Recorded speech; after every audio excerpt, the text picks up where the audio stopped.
buyer found an HVAC company listed at $950,000. The broker package showed revenue of $1.8 million and seller's discretionary earnings of $285,000. Before he had seen a single tax return, he sent the broker an email. He said the price looked fair, the business fit what he was looking for, and financing should not be a problem. 3 sentences, 3 mistakes. A month later, Diligence showed the real numbers did not support the asking price. 2 customers made up 40% of revenue. 1 was not likely to renew. That is not just a lower earnings number. That is a concentration risk that reprices the deal entirely. Normalized earnings were closer to $240,000, and at a realistic multiple, the business was worth meaningfully less than the asking price. The buyer tried to renegotiate, but he had already told the seller everything he needed to know, that the price felt acceptable, that he wanted the business, and that financing was ready. Walking back all 3 of those signals at once was the harder conversation. Most buyers in that position do not walk away. They close, and they pay more than the numbers said they should. That email was not the only reason, but it was the starting point of a pattern that handed the seller every advantage in the conversations that followed. There are 5 disclosures that consistently do this to buyers early in a deal. This video covers all 5.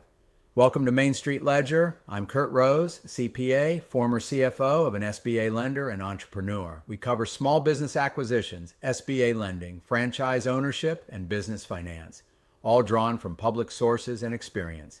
If this is your first time here, subscribe below. This is education, not financial, legal, or investment advice. Most first-time buyers approach a business acquisition the way they approach a job interview. They believe that being open, enthusiastic, and easy to work with will move the deal forward. In most areas of life, that instinct is right. Acquisitions are different. An acquisition is a negotiation, and a negotiation is an information game. Every piece of information you give the other side before the numbers are verified either strengthens your position or weakens it. There is no neutral. A casual comment about price, a sentence about your financing, a throwaway line about how much you like the business, each one tells the seller something he did not know before, and each one shifts the next conversation in a direction you did not intend. The seller and the seller's broker are professionals. Their job is to get the highest price and the best terms for their client. They are listening carefully. And the mistakes that cost buyers the most money are almost never made at the closing table. They are made in the first 2 or 3 conversations before most buyers realize the negotiation has started. The 5 disclosures that follow are not dramatic. They are not obvious. That is exactly why they keep happening. Here are all 5. Item 1. The price looks fair. This is the most common early mistake. The listing comes with a broker package showing revenue, earnings, and an asking price. The buyer runs a quick multiple. The number looks reasonable. And in the next call with the broker says something like, "The price looks fair," or "We are in the right range." It feels like a harmless observation. It is not. Once a buyer signals the asking price is reasonable, the seller no longer needs to defend it. The buyer has done that for him. This does not mean the buyer can never renegotiate, and if diligence uncovers real problems, there is always a conversation to be had. But that conversation is now harder. The buyer has to walk back a position he already stated, which gives the seller a reason to hold firm rather than move. SBA 7A. Financing is the most common path for acquisition deals in the $200,000 to $2 million range, with a program maximum of $5 million. The lender's underwriting will determine whether the business cash flow actually supports the purchase price. That review has not happened yet in the early conversation phase. The lender has not seen the tax returns. The buyer has not seen them either. The price is a number on a broker package, not a verified figure. Treat it that way. Never comment on price, range, or fairness until diligence is complete and verified financials are in hand. Item 2. I need this deal.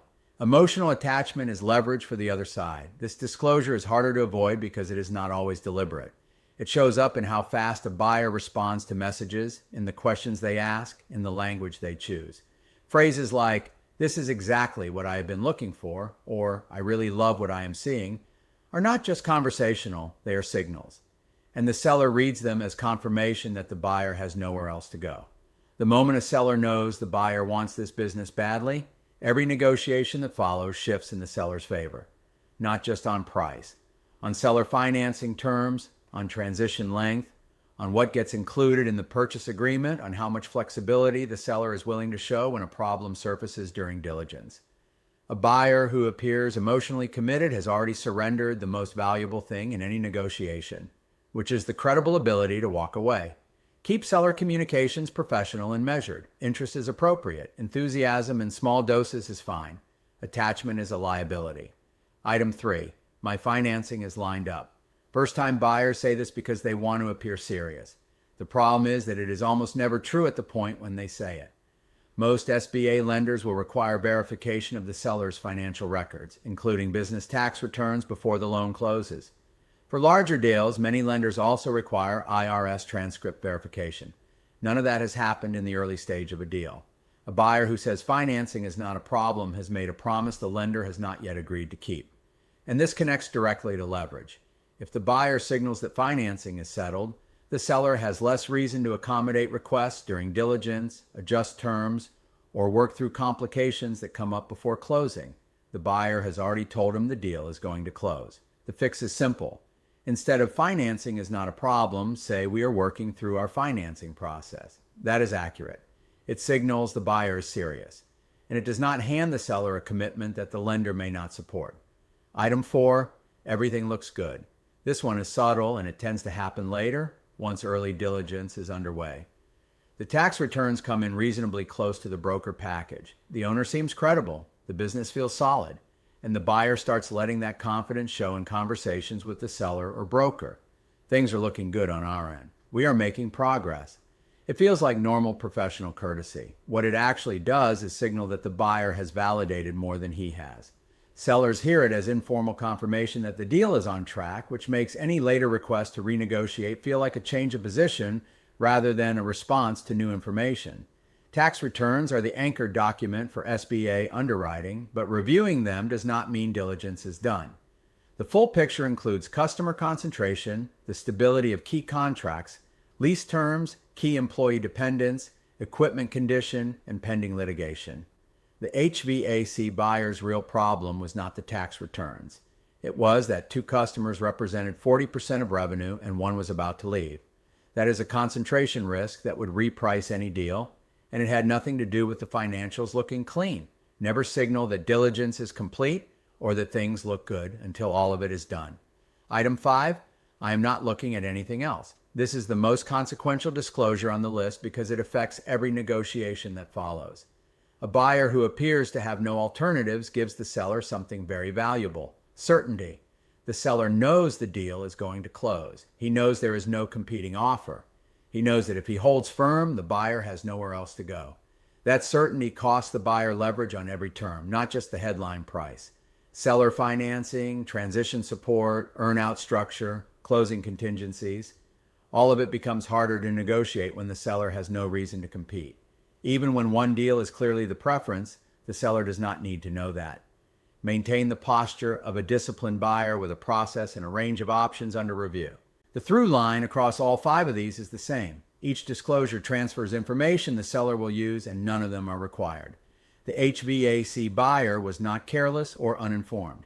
He was enthusiastic, and he communicated that enthusiasm before the numbers supported it. That is the pattern that costs buyers money, not a dramatic mistake. A series of small ones, each of which made the next conversation a little harder. One final point. Unless you are an experienced buyer, you should have a buyer broker and legal counsel involved early. Not because the process is complicated, but because these mistakes are almost always made before anyone realizes the negotiation has started. Good representation does not just protect you at the closing table. It protects you in the first conversation. Before the numbers are verified, every conversation with a seller is part of the negotiation. And what you disclose before you know the truth is what you will have to live with after. If this was useful, subscribe below. There is more ahead on exactly how these deals get structured, financed, and negotiated. Research the deal before you fund the deal.